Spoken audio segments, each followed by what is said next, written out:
Srećna slava domaćine, happy Saints Day, dear friends. Congratulations to all of you whose hearts are green-colored and who are ready to celebrate St. Patrick's Week, better known here in Serbia as Slava AC Celtica I Ortodoks Kielca. A great, long-lasting friendship between the Serbs and the Irish will be abundantly soaked with beer, of course. We're drinking beer, we're drinking gin, no matter what's in bottle, we're drinking everything. But first, and more importantly, from the 8th till 18th of March, the 12th Belgrade Irish Festival is taking place in several cultural venues around Belgrade. So basically, it's one round of culture, 2 rounds of beer. Fair enough. Among the many wonderful guests of this festival, we have to distinguish one name and one shiny movie career, the great Irish director Džim Šeridan.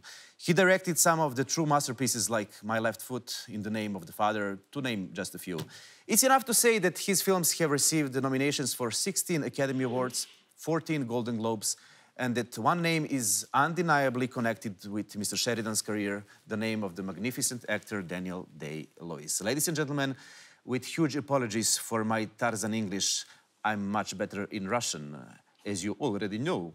I'm proud to introduce our guest tonight, Mr. Džim Šeridan. Hello, Mr. Sheridan. How are you? It's great to have you here. Thank you very much, sir. Thank you. Have you ever been in Belgrade before? And do you know about this long-lasting feeling of sympathy for Irish people in Serbia? Not really. I was in Palic. Palic Lake, yes? Yeah, and I got treated very well up there. I was doing a course of, teaching kids. But yeah, I can feel the love for the Irish in the room. I don't exactly know why you love us, other than we have a history. Is it hard to love you? No, we're a very lovable kind of people. I think everybody feels free with the Irish, It's like we opposed kind of colonialism for a long, long time, and I think that's why people really like the Irish, Not that we didn't do things ourselves that were wrong or whatever, but... Who didn't? Yeah, who didn't is exactly right, yeah. So if we try to explain where it comes from, this Serbo-Irish connection and affection, the first answer could be we've never been in war against each other, which is great. And it's almost impossible, but great. What do you think is secret of our love? Well, I just think that when the Irish went over to Europe, they were so good at mingling with everybody. And the Europeans love us, and we became part of the European Union. And England always wanted to be an island. And like Brexit tells you that they're much more nationalist than we are. We're more internationalist. Like when I was up in Palic, I was a bit disturbed that, there was no access to kind of modern film-making stuff. A lot of the people were still using old projectors and whatever. I don't know enough about the war or any of that stuff to comment on it. And all I know about here, film-wise, is Costa Rica's films, which I adore, I think, like you're talking about 16 Academy Award nominations, but Time of the Gypsies could have got 16 awards on its own. It's such a brilliant movie. It's off the scale of being good, And beautiful music in that film. I say this because I know that you know very much about good music in your films, but we'll come to that later. I was preparing for this interview in the most wonderful way, I have to admit. After many years, I rewatched 2 of your movies, My Left Foot and In the Name of the Father. So basically, while my wife was bathing the kids and arguing with them, it's time to sleep. No, Mom, it's not. It's only midnight. I was like, sorry, dear, I'm working here with the beer and popcorn and Daniel Day-Lewis. Hard work. So, by the way, have you seen Mr. Lewis lately? Yeah, I saw him about a month ago. I keep in regular contact with him. He's probably the most private person you've ever met, He's not acting anymore. That is his decision. He's not acting anymore, no. Yeah, it's his decision, but I think he has the right to come back if he wants to, I think because he announced his retirement, people are obsessed with will he act? And I think he only announced his retirement so that people would leave him alone. What is he up to now while not acting? Well, you know, he lives in New York with his family, and I know he kind of is very involved in his children's life and careers, and that's mostly what he does, being a good father. The most important work. Yeah. We've heard stories about Daniel Day-Lewis's incredible commitment while preparing for the role of Christy Brown in My Left Foot. Is it true that he was in the role of a disabled person not only when you called action, but during the entire process of filming? Yeah. I mean, look, that to people who don't know the business, that sounds like an affectation because they think acting is like performance. But acting is actually about communication and poetry, and it's deeper than mere performance. It's kind of like respecting the person you're playing. And, you know, I knew Daniel was right in staying in the wheelchair because we would have to carry him upstairs and over the cables on the set, and he was demonstrating in a real way what it's like for somebody in a wheelchair. Yes. Way before there was wheelchair access, like way before. Yes. So his poetic soul was just like, if I'm going to do this person, I have to pay a lot of attention to the problems they have. Yes. So he painted for 8 hours one day with his left foot. Really? Yes. Yeah. And you know, when we went to the children who had cerebral palsy, you know, we were casting a few of them in the movie. Like, what was he going to do? Get out of character and sit up out of the wheelchair and walk away? No. And they, I think, actually believed he had cerebral palsy. But whether they did or not is not, it's his respect for the condition and the person who has it. And nowadays, you wouldn't be able to get an actor couldn't play that role today, but now we have the movie helped advance the cause of the disabled. So now the disabled are able to play themselves. So that's a great development. So that role is, I think, is going to be unique for all time. It's probably the last time you're going to see a able-bodied actor in a role like that. So, when I asked myself, what are some points in My Left Foot which are close, recognizable, familiar with our Serbian nation and mentality, I wrote down these 3 words. Porodica, family. Upornost, persistence. And smisao za humor, sense of humor. Are these words important to you? Yeah, like, family is vital insofar as, I'll give you 2 examples. My mother was very Republican, you know. She was very, but she was always for the underdog.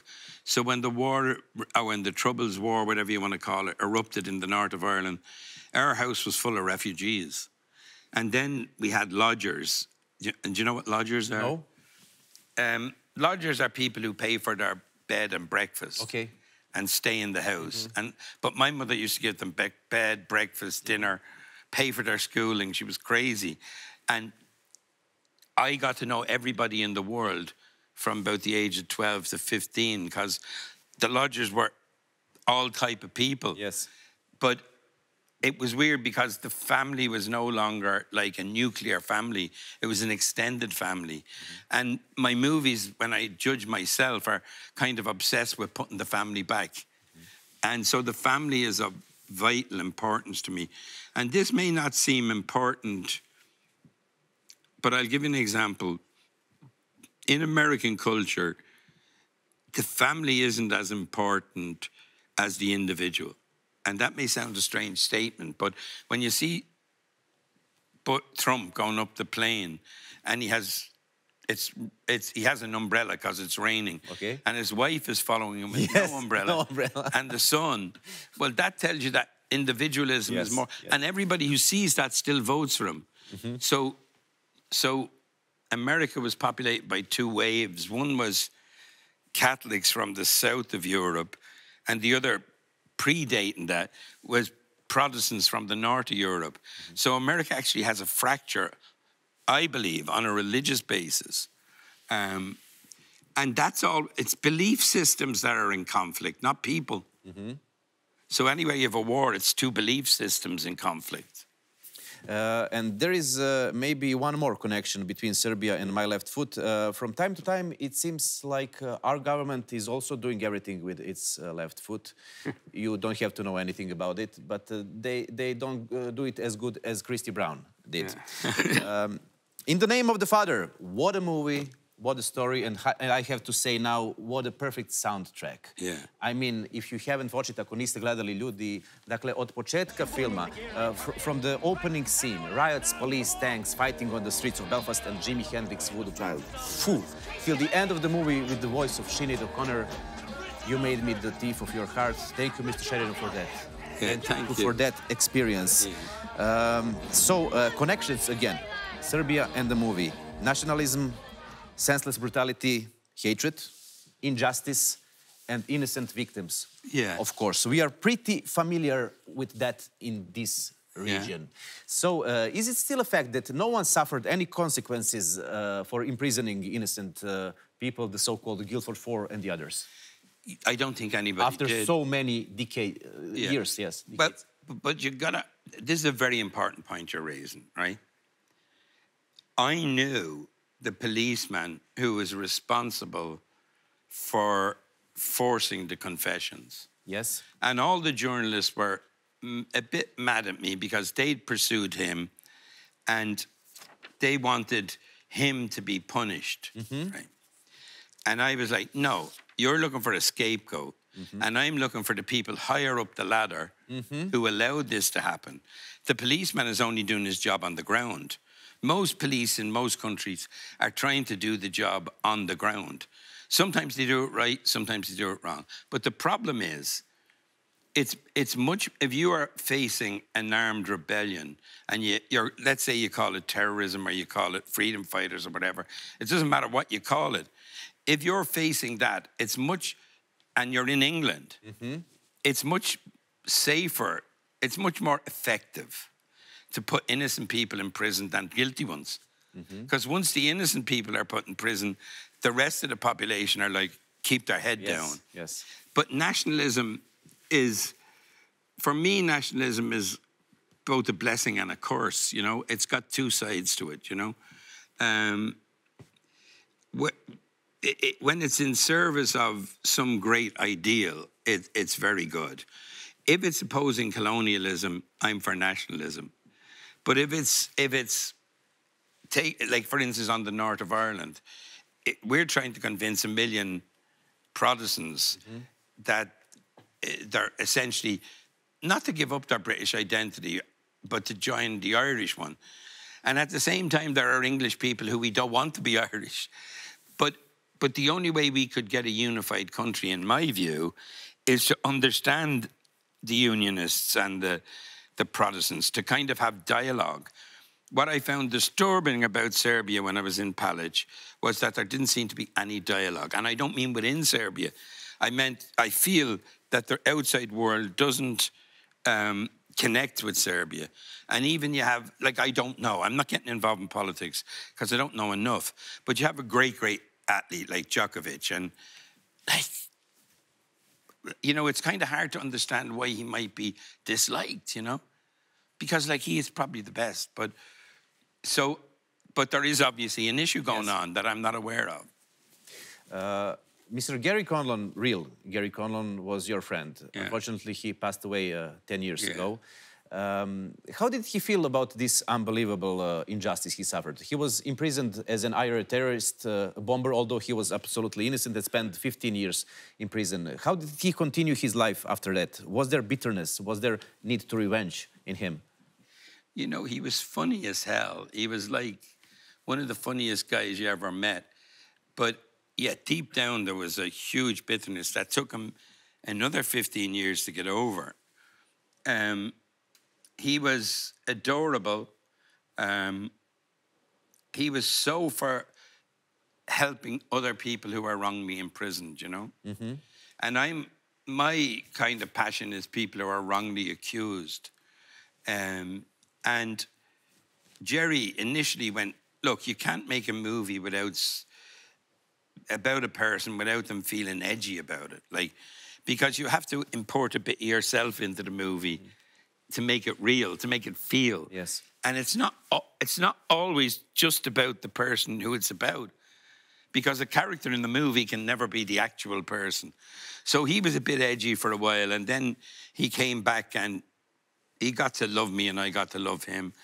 And I would meet him, and then he died. And, you know, he carried to his grave a great burden of believing that it was his fault that his father was imprisoned. The most important thing in that film is the non-violent father. And the most important consequence of that is that any oppressive structure, whether it's colonial, national, whatever it is, the basic way of subjugating a society in the past, maybe not in the future, but in the past, was to separate the authority of the father from the son. Mm-hmm. Like the prayer says, in the name of the Father, the Son. Well, once you break that link, you've broken the society. And when you break the society, the sons hate the father. So my thing was to put the love of the father back into Irish society. That's the aim. Thank you for this wonderful answer. Last question. In your movies, we see that you care for the common man. Mm-hmm. You tell true stories of injustice, of struggle, of passion, and there is always celebration of life and family. We said it before. There is a lot of injustice everywhere, in Ireland, in Serbia, of course, everywhere. How should we celebrate the life while the injustice is getting bigger and fatter and uglier? Another glass of beer, or what should we do? It's difficult because, okay, so I would come to Serbia just because if somebody said Serbia, problem, you know, there's an issue, well, I'll come to see what the issue is, because I think communication is the most important thing. What you do on that screen, that's the most important. That's the new religious pulpit. When I was a kid, this was my home. My father's putting up a television aerial, and the church was here. And the church was actually blocking the signal. Yeah, really? To our home. Yes. And when Irish television came in, this pulpit replaced this. And within 20, 30 years, there was no church. So communication through the TV is ultra important. And right now, it's mostly, like you can have Al Jazeera or whatever, but it's mostly coming from one direction, all the information. And that's very dangerous. I'll remember this. Mr. Sheridan, for the end of this interview, what shall we drink to? We'll drink to the health of Serbia, as far as I'm concerned right now, because I'm here. God bless you. Thank you. And I can say, let's drink to Dublin. Okay. To Dublin. Why? Because Christy Brown was born there. You forgot the end of your movie. That's the last line. Yeah. And of course, drink to Belgrade, because Belgrade Irish Festival was born here. Thank you, sir. It was a real pleasure to meet you. Ladies and gentlemen, Mr. Džim Šeridan. Thank you. Thank you, sir. God bless. Let's drink to Dublin. To Dublin? Yeah. Why? Because Christy Brown was born there. No!